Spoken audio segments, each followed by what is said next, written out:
Adeline, une femme blonde de 45 ans, encadrait un visage sans rides, prononcé, et des yeux verts pétillants qui trahissaient une âme jeune.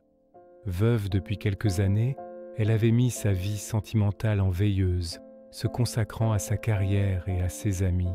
C'est dans le cadre professionnel qu'elle rencontra Kevin, un jeune de 25 ans, fraîchement arrivé dans l'entreprise. Il était stagiaire sous sa supervision, un jeune homme au sourire éclatant et à la détermination contagieuse. Les premiers échanges furent purement professionnels, mais Adeline ne put ignorer l'étincelle dans les yeux de Kevin, ni l'attention particulière qu'il lui portait.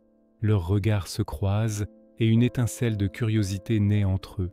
Leurs discussions s'étiraient souvent après les heures de bureau, passant des dossiers urgents aux confidences plus personnelles. Kevin, malgré son jeune âge, possédait une maturité étonnante et une gentillesse désarmante. Adeline, quant à elle, redécouvrait des sensations qu'elle croyait éteintes. Un dîner, puis deux, effacèrent peu à peu la barrière de l'âge. Kevin n'était pas un homme à femme, il cherchait une connexion profonde, et il la trouvait en Adeline. Leur amour naissant était un secret bien gardé, mais leur bonheur transparaissait dans leurs regards, leurs gestes tendres.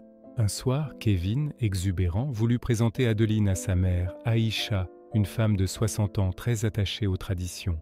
Adeline, consciente du décalage d'âge, hésita, mais l'insistance de Kevin la rassura. La rencontre fut un désastre. Aïcha, dès qu'elle comprit la nature de leur relation, fut glaciale. Pour elle, cet amour était contre nature, une aberration. Elle ne pouvait concevoir que son fils, son unique enfant, puisse s'amouracher d'une femme si âgée, de surcroît étrangère à sa culture. Le lendemain, Kevin trouva sa mère en larmes, persuadé qu'il avait été envoûté. Devant son désarroi, et malgré son amour pour Adeline, un doute commença à s'insinuer en lui. Désemparée, Aïcha, la mère de Kevin, fit ce qu'elle croyait être la seule chose à faire. Elle consulta un marabout réputé, persuadée que l'amour de son fils pour Adeline n'était pas naturel, et qu'il avait été victime d'un envoûtement. Assise dans une pièce baignée de l'odeur d'encens et de plantes séchées, elle expliqua, la gorge nouée, sa détresse face à la relation de son fils. Le marabout l'écouta attentivement, puis, après une courte incantation, lui tendit un petit caillou noir et lisse. « Déposez-le sous son lit », lui dit-il d'une voix grave. « Cela brisera le sortilège. Il s'éloignera d'elle. » Aïcha rentra chez elle, un mélange de soulagement et d'appréhension dans le cœur. La nuit tombée, elle se faufila dans la chambre de Kevin et glissa discrètement le caillou sous le matelas. Les jours qui suivirent, une distance inexplicable s'installa entre Kevin et Adeline. Les messages se firent plus courts, les appels moins fréquents, jusqu'à ce que Kevin, d'une voix froide et impersonnelle qu'Adeline ne lui connaissait pas, lui annonce qu'il ne ressentait plus la même chose pour elle et qu'il préférait qu'ils se séparent. Adeline, le cœur brisé, ne comprit pas ce revirement soudain, ni la froideur de celui qui, quelques jours auparavant, la couvrait de tendresse. Libérée de l'emprise, du moins le croyait-elle, Aïcha se réjouit. Mais sa joie fut de courte durée. Kevin, qui n'avait jamais été un coureur de jupons, commença à enchaîner les conquêtes, multipliant les relations éphémères. Il rentrait tard le soir, parfois avec une nouvelle femme, parfois seul. Sa mère tenta de lui parler, mais Kevin, distant, ne l'écoutait plus. Il était devenu une autre personne, un inconnu qui semblait chercher quelque chose qu'il ne trouvait jamais. Des années passèrent ainsi, et Aïcha observait impuissante son fils dérivé. Elle revit le marabout. « Mon fils n'est pas posé, il n'a toujours pas d'enfant. Quand cela va-t-il cesser ?» Le marabout la regarda, les yeux dans le vague, et lui répondit d'une voix sinistre « Il ne se posera jamais.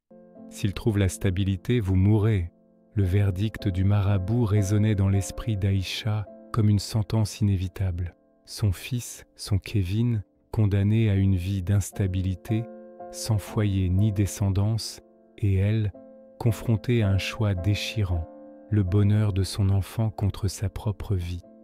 Les jours se transformèrent en un supplice silencieux. Elle observait Kevin, qui malgré ses conquêtes, affichait une mélancolie latente, une soif inassouvie qu'aucune femme ne parvenait à étancher.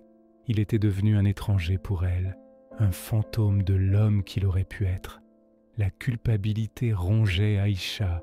Chaque sourire forcé de son fils, chaque nouvelle conquête éphémère était une piqûre de remords. Un après-midi, alors qu'elle rangeait de vieux cartons, Aïcha tomba sur une photo jaunie d'Adeline et Kevin riant aux éclats, les yeux pleins d'amour. La beauté pure et simple de leur bonheur perdu lui frappa le cœur. Elle revit la douleur dans les yeux d'Adeline le jour de leur rupture forcée. Le souvenir de cette femme blessée et la vision de son fils errant, sans but, lui firent prendre conscience de l'ampleur de son erreur. Le sacrifice du marabout, le caillou sous le lit, avait certes éloigné Adeline, mais il avait aussi brisé son fils. Le chagrin d'Aïcha se transforma en une détermination farouche. Elle devait réparer ce qu'elle avait détruit, quel qu'en soit le prix. Elle se rendit chez Adeline, le cœur battant. Les années avaient passé, mais Adeline portait toujours une pointe de tristesse dans ses yeux. Aïcha, les larmes aux yeux, confessa tout, l'envoûtement, le marabout, le caillou. Adeline, d'abord choquée, écouta le récit haletant de la vieille femme, son visage se transformant de l'incrédulité à la compassion. Ensemble, elles décidèrent d'agir.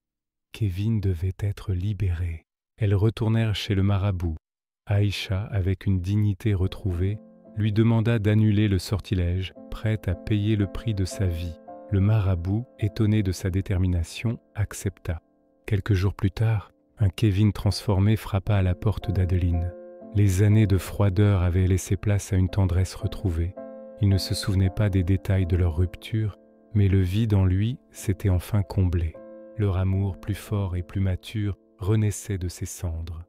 Adeline et Kevin se retrouvèrent, et la vie de Kevin commença enfin à se stabiliser. Il fonda une famille, trouva la paix qu'il cherchait. Aïcha, quant à elle, mourut paisiblement dans son sommeil quelques mois plus tard. Son sacrifice avait libéré son fils, et elle avait retrouvé sa dignité dans cet acte d'amour inconditionnel. Adeline et Kevin, unissant leurs souvenirs, élevèrent leurs enfants avec l'histoire de cet amour improbable, de cette mère sacrifiée et de ce chemin tortueux vers le bonheur.